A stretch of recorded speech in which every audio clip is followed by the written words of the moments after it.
Hey guys, in this video we're going to be replacing the front brake pads as well as the front rotors on my 2004 Acura TSX. So two symptoms that I've been having that lets me believe that I need new brakes and new brake rotors. As I'm driving, if I apply the brake, I can hear a very audible squeal from the driver's side left. It has been a while since I replaced my brake pads, and I never replaced the brake rotors on this vehicle. It might have been the previous owner, or these may be the original brake rotors. The reason I need brake rotors is because, again, if I apply the brake, my steering wheel begins to shake and I can feel a lot of pulsing happening at the brake pedal. So those discs are probably warped at this point. It's not too safe driving around with warped rotors, and knowing that my brake pads were going out, now is the perfect time to replace both. Currently working inside of my garage. The car is a quarter of the way in. It's raining outside, so it's kind of cramped, but I'm going to be sure to show you guys everything you need to do to get the job done right. Since I'm doing this solo, I don't have anyone in the car that could press the brakes and hold the wheels while I take these off. I want to show you guys how to do it if you don't have an impact. So with the car level on the ground, we're just going to break these lug nuts loose. I'm not going to loosen them all the way out. Just get them broken free. Same on the other side.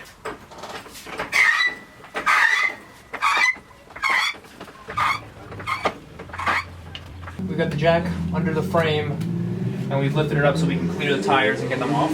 And on top of having the jack in place, I've got two jack stands holding up the car so this guy isn't going anywhere. On the driver's side, we're just going to go ahead and finish taking the lug nuts off that we loosened prior to jacking the car up.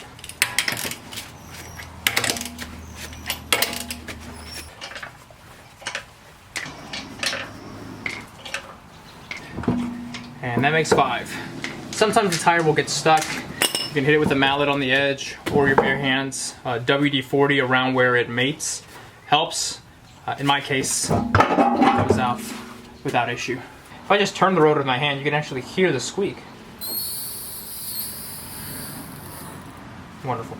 And while I am only showing you the driver's side, it is identical on the passenger side as well. We've got a rotor here. We're going to replace that as well as the brake pads, like I mentioned. To make this job a little easier, I'm actually going to rotate the whole rotor so I can access the top and bottom bolts of the caliper. 14 millimeter. Break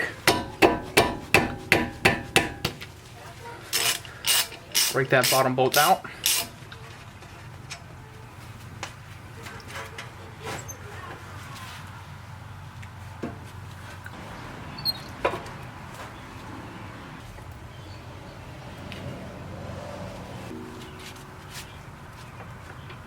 Now when you're replacing the rotor, on the back of the caliper bracket there are two large 17 millimeter bolts. That'll remove this entire bracket and we can slide the rotor out. These are going to be on there really tight, so if you can't get it off with your normal ratchet, a cheater bar will help. There we go. And bottom one is broken free.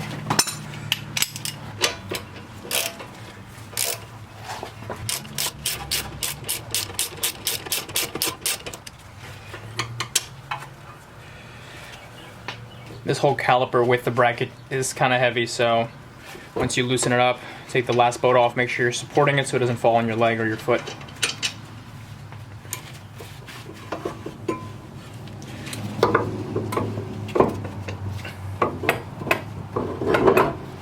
I'm going to set that to the side. Got it wedged in there under the transmission. It's not going to go anywhere. You don't want to let this hang because you still got your brake line and it does not have enough slack to let the caliper sit on the ground. You can bring a bucket over here or a bungee cord, wrap it over something while you're working, but do not let that caliper hang with the brake line on there. Most of these Honda brake rotors will have JIS screws. This one only has one. It does really nothing while you're driving. It's more for when this car was assembled.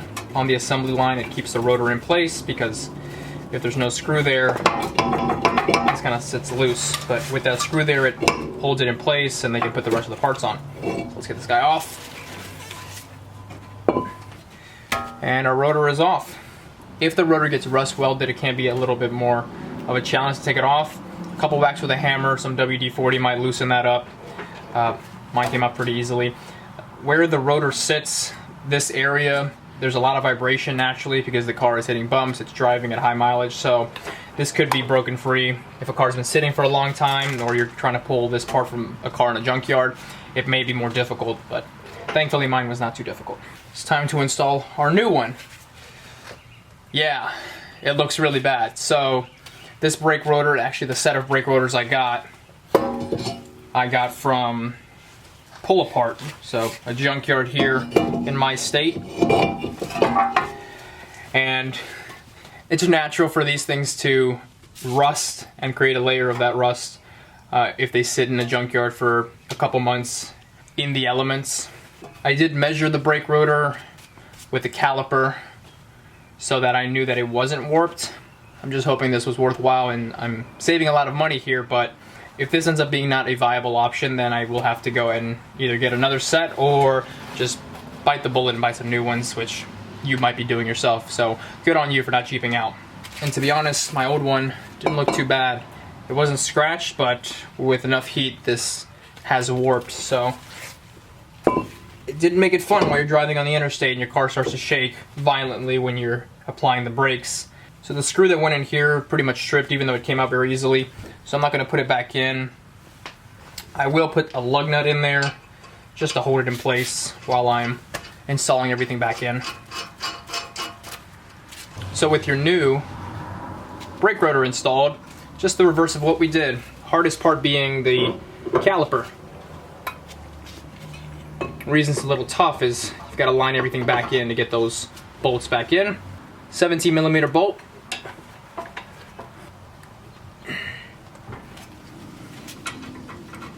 Alright, once you've got the top one aligned, the bottom one is a lot easier because you don't have to finagle it. Rock it back and forth until it finds its way into the threads. And there we go. Got the bolts in. Got my torque wrench. I'm going to set it to 80 foot-pounds. I don't have a service manual, but from what everyone's saying online, it's 80 foot-pounds. Let's hope they don't break. 80 foot-pounds. Now the bottom one. 80 foot-pounds. Alright, caliper brackets in place. Checking my just caliper, making sure that the slides move nice and smooth. And they do. So, brake rotor's installed. Let's throw our brakes in there. This looks awful, but hopefully after driving it and using the brakes for the first time, it gets looking a little better. For the brake job, we're going with Acura. Now, if you do any research online, they actually produce the brake pads that go on a lot of the company's cars. Honda, Toyota, Acura. So when you buy brake pads from the dealership or when you buy a car, the brakes installed, they're from Acura. So looking at the brake pads that came off the car, there's plenty of life left on these. This definitely wasn't causing the squeaking because we've got a lot of brake material left. Could have been from the brake rotor scraping on something. I'm just not sure. The only reason we hear that grinding noise now is because it sits loose. Yeah, so I'm not sure where that squeaking noise was coming from. Probably not a good job as an inexperienced mechanic to just assume brake pads and replace them without checking, but I knew I needed to do brake rotors anyways. These were cheap Duralast brake pads from AutoZone, so I really wanted to go with something with quality. It kind of made sense to just do everything at once. In order to prevent the brake pads from making excessive noise, when it's sitting on the hardware, it will move back and forth as I press on the brakes. And that metal on metal contact can cause squeaking, so we're going to use this. Try to avoid getting it on the material itself. We only really need to get it on the metal on the outside where it contacts the brake hardware. This is probably excessive, but I'm going to put just a dab on the brake hardware. Slide in our first pad. And I don't know if this is on all Hondas, but this is just extremely easy doing brake pads. There's not excess hardware. And we'll do the same thing with this brake pad as well. This one we're actually going to put a little bit on the back. Just, I hope that's a little bit. This brake pad does make contact with the piston. As you're pressing the brake, the piston will come out, push this brake on, and that metal-to-metal contact can cause some noise, so we'll just put a little dab in there. The Toyota Corolla or the Camry, or maybe both of them, brake pads can be a nightmare to put in. They have so much excess hardware that goes along with just putting brake pads in. This Acura and most Honda Accords of the like, you've just got the brake hardware on the bottom, on the top, slide the pad in, another pad on the back, close it all up. Now we just gotta slide this one in. This can be one of the harder ones depending on what position you're in, but just because it's so easy to put these on, it's on. So let's see if we can't put our caliper down. So we cannot. Reason being, this piston right now, because of the previous brake pads, is a lot further out than it would be with the new brake pads. What we need to do is we have to back this piston back a little bit and then fit this over here. Pushing the piston back in will cause the fluid to go up the lines and to the master cylinder. So if you have excess brake fluid in there, try to take some out or just keep an eye on it. Make sure it doesn't get over the maximum or overflow. It is very corrosive, so keep an eye on that. I've got the top off up there and I have a decent amount, so we'll just keep an eye on it as I push this guy back in. I've got the caliper up here. We see our piston. I've got this tool that I got from Harbor Freight, and we're gonna use that to push the piston back in. We're actually gonna use a socket. You could also use a brake pad.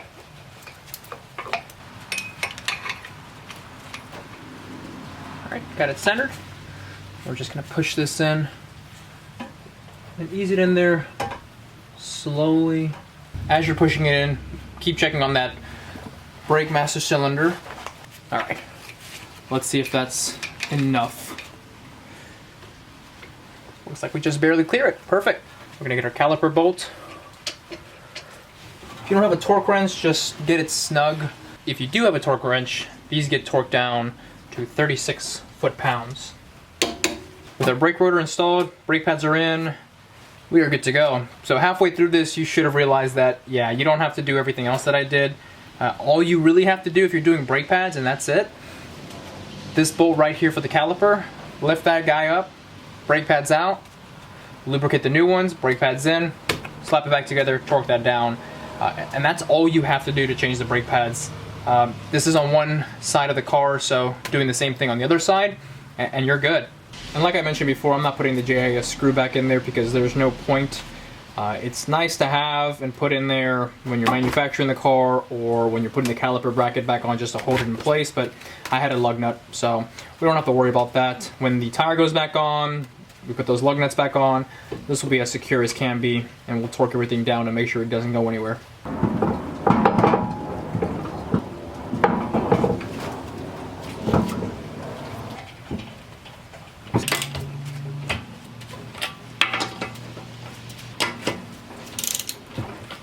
We're going to torque these down to 80 foot-pounds once we have it back on the ground. But as for now, we're good to lower the car. We're going to jack the car up a little bit so we can remove the jack stands.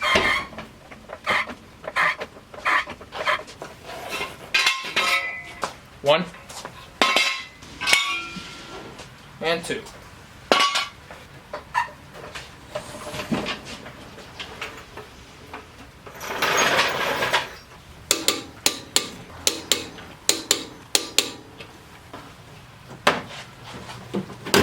Good to go. Brakes are installed, car is back on the ground, we've torqued everything, we've double checked everything, we're good to go. But before we hit 90 at our local interstate, we've got to make sure that we have working brakes. So with the car off, I'm actually just gonna match the brake, and so after one press, my brake is super firm. Now, the pistons that we pushed back in should now be making contact with those brake pads. We're gonna turn our car on. Now, since I didn't lose that much fluid because my brake pads were actually fine, I didn't have to bleed my brakes. Bleeding your brakes is a process of getting the air out of the brake lines when air is introduced either by low brake fluid or the pads wearing out so much that the piston comes out, which then introduces air into the system. So I don't have to do that. What I do need to do is test drive the car and make sure that everything works. So let me go ahead and do that.